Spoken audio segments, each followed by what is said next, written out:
कर्म ही पूजा है। आप हर जगह यह कोटेशन लिखा हुआ देखते रहते हैं।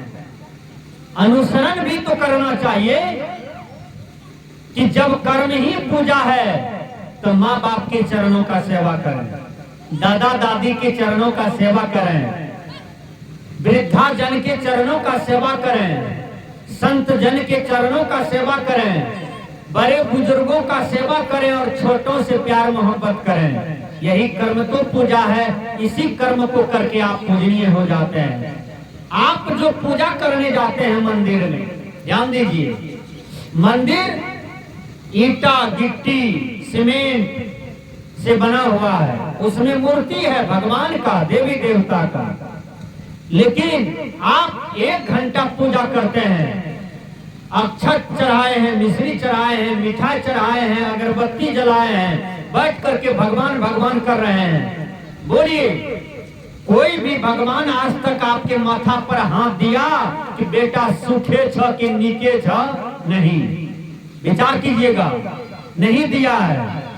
लेकिन माँ बाप भगवान भगवती है, बूढ़ माँ बाप है, बीमारों है, और उसको प्रणाम कीजिए तो हमेशा पूछेगा बेटा खैलो कि नहीं खैलो, बेटा सुखे रहियो, बेटा नीके रहियो, बेटा केकरो ने बिगाड़ी है तोरो ने बिगड़ता।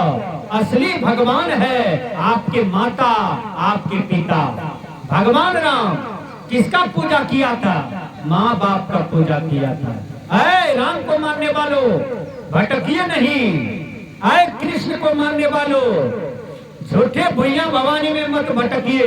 कृष्ण भगवान किसका पूजा किया? माता पिता गुरु का पूजा किया था। राम भगवान माता पिता गुरु का पूजा किया था। श्रवण कुमार माता पिता गुरु का पूजा किया था। आज आप जवान जवान लड़का शादी करता है, शादी किया, 1-2 बच्चा हुआ, माँ बाप को गुहाली घर में फेंक दिया, अपना बीवी बच्चा लेकर के मस्त रहता है।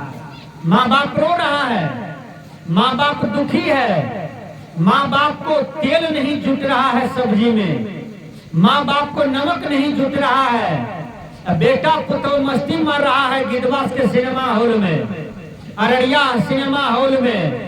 विचार कीजिएगा। अरे माँ बाप को भूलने वालों तनिक याद रखिए, हैं? धर्मस्वरूप बाबा लिखते हैं शब्द प्रकाश में, क्या लिखते हैं? माता पिता ने जन्म दिया है, पाल पोस कर बड़ा किया है, धर्म है उनका सेवा करना, सुबह शाम नित्य शीश नवाना, माता पिता सम देव नयान, धारण करो चरित्र महान। क्या कहते हैं बाबा धर्मस्वरूप कि माता पिता जैसा देवता दुनिया में कोई नहीं है, न ब्रह्मा न विष्णु न महेश न इंद्र न वरुण, कोई देवी देवता नहीं। इसलिए माँ बाप का पूजा करें, माँ बाप का सेवा करें। यदि बाजार जाते हैं गिद्धवास तो 2 ठो उजरा रसगुल्ला ले लीजिए और बूढ़ा माँ बाप को दीजिए कि माँ जी आपके लिए इनकम आज ज्यादा हुआ तो 2 ठो रसगुल्ले लाए हैं, खिलाइए माँ बाप को। माँ बाप जो सुख भोग नहीं देखा है, जो सुख भोग नहीं भोगे हैं, वो चीज आप बेटा होकर के उनकी आत्मा को तृप्त कीजिए। वह माँ बाप जो आशीर्वाद दे देगा आपका एकदम अखंबर जीवन हो जाएगा, आपका जीवन अमर हो जाएगा। इसलिए मैंने कहा कि देखिए श्रवण कुमार को कलेजा में बाण लगा हुआ है और दशरथ आए तो दशरथ कहते हैं श्रवण मैंने तुमको मार दिया। कहा तुम मारा हो वो तुम्हारा कर्तव्य है, लेकिन इतना तुम करो कि मेरे पास समय नहीं है, मेरा प्राण निकलते जा रहा है, मैं मर जाऊंगा कुछ ही पल में, लेकिन तुम पानी पिला दो मेरी माँ को, बाप को, आकर के हमको बोल दो कि मैंने पानी पिला दिया।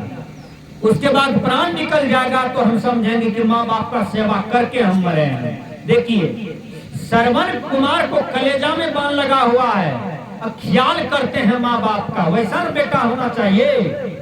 हम कैसा बेटा है?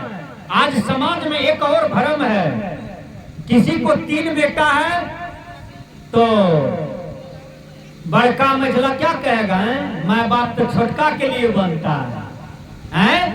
कोई वेद में, रामायण में, कोई गीता में, कोई साधु महात्मा, कोई प्रकांड विद्वान क्यों न हो, वो साबित कर दे कि माँ बाप छोटका बेटा के लिए बनता है? नहीं, माँ बाप को जैठो बेटा है, जितना बेटा है वो सबके लिए बना है। सब मिल करके सेवा कीजिए, सब मिल करके अपने अपने माँ से प्यार मोहब्बत कीजिए। देखिए, एक सुंदर कथा कह देता हूँ, आप लोग को बातें समझ में आ जाएगी। एक गरीब बूढ़ी कमाती है, मजदूर करती है, और अपने बेटा को रानीगंज में भर्ती कर दिया। वो बच्चा पढ़ रहा है, बच्चा 8वां पास किया, आ गया अररिया। माँ मजदूरी करके अररिया में भी पढ़ाई। वो बच्चा चला गया पटना। पटना में जाकर के बच्चा पढ़ा, वह एमए कर लिया, पीएचडी कर लिया। वो लड़का को नौकरी हो गया, डीएम। लड़का डीएम बन गया। माँ को खबर किया, माँ मैं तो डीएम बन गया।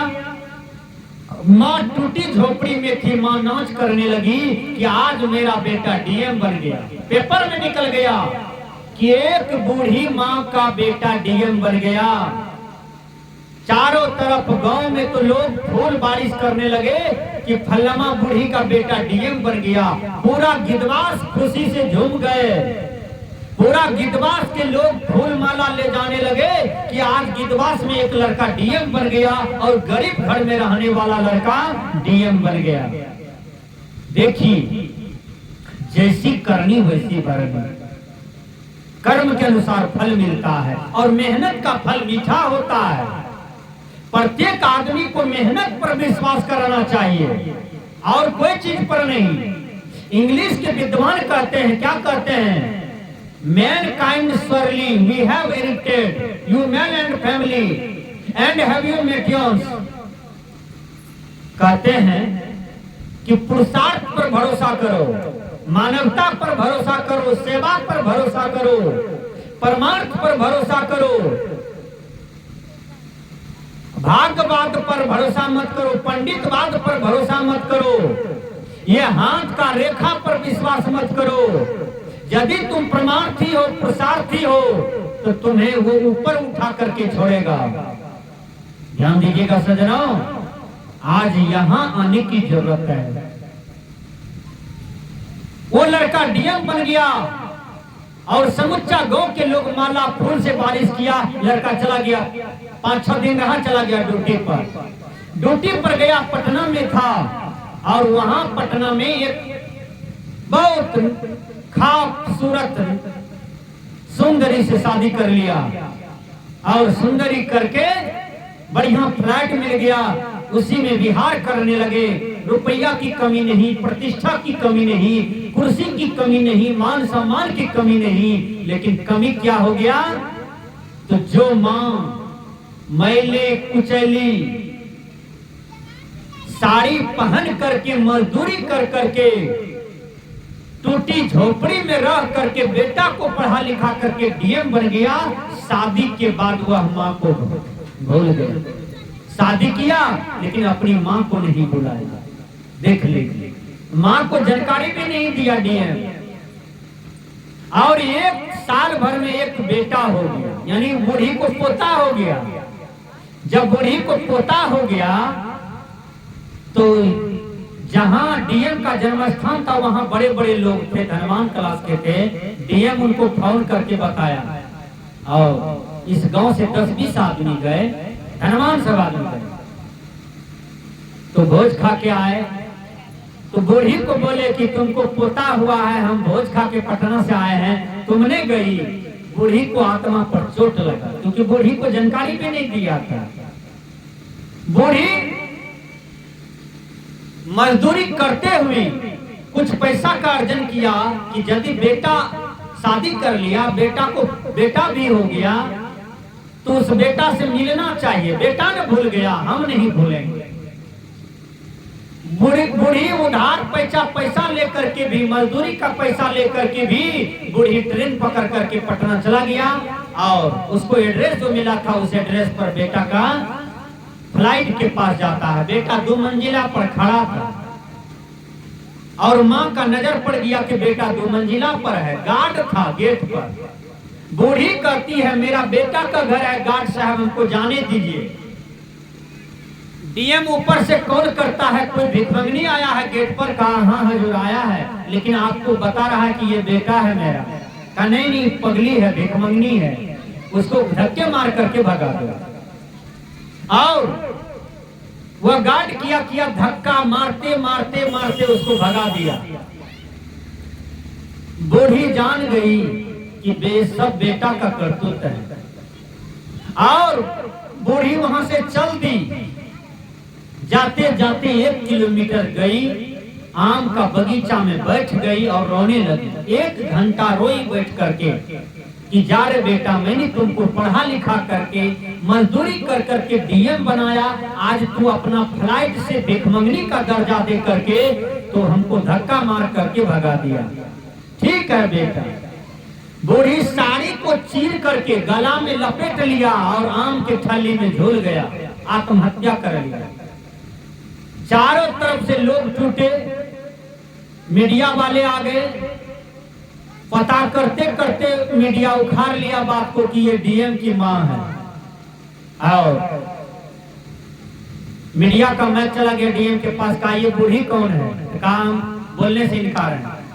तो बूढ़ी का पुतों को पता चल गया कि हमारी सास ही आत्महत्या की है। तो पुतों बार बार पूछती थी कि मेरी सास जो है बुला दीजिए ना, हम सेवा करेंगे, लेकिन डीएम नकारते रहते थे। क्यों? क्योंकि फटी साड़ी में रहने वाली, टूटी झोपड़ी में रहने वाली, मैली कुचली में रहने वाली उस माँ को पसंद नहीं करते थे डीएम। आप जानते हैं कि एक आदमी का बेटा एसपी बन गया, उसका बाबूजी गया नाश्ता पहुंचाने के लिए एसपी को, तो किसी ने पूछा कि हजूर ये आपका कौन है? तो कहा ये मेरा सर्वेंट है। बाप को बोले ये सर्वेंट है। बाप बेचारा दिमाग का तेज था, बाप टिफिन के लिए धो बेटा वाला धो लिया, चला गया स्कूल में एक आदमी से पूछा मास्टर से, हे हो सर्वेंट केकरा कहे छे? कल के सर्वेंट कहे छे नौकर के। कल के ओ हमर बेटा हमरा नौकर कह के इंग्लिश में, हैं कितना बड़ा दर्जा दिल के। माँ बाप यही सोचते हैं कि बेटा को हम पढ़ा लिखा करके होशियार बना रहे हैं और बेटा इतना पढ़ लिख लिया कि माँ बाप को सर्वेंट कह रहा है, गाली दे रहा है माँ बाप को।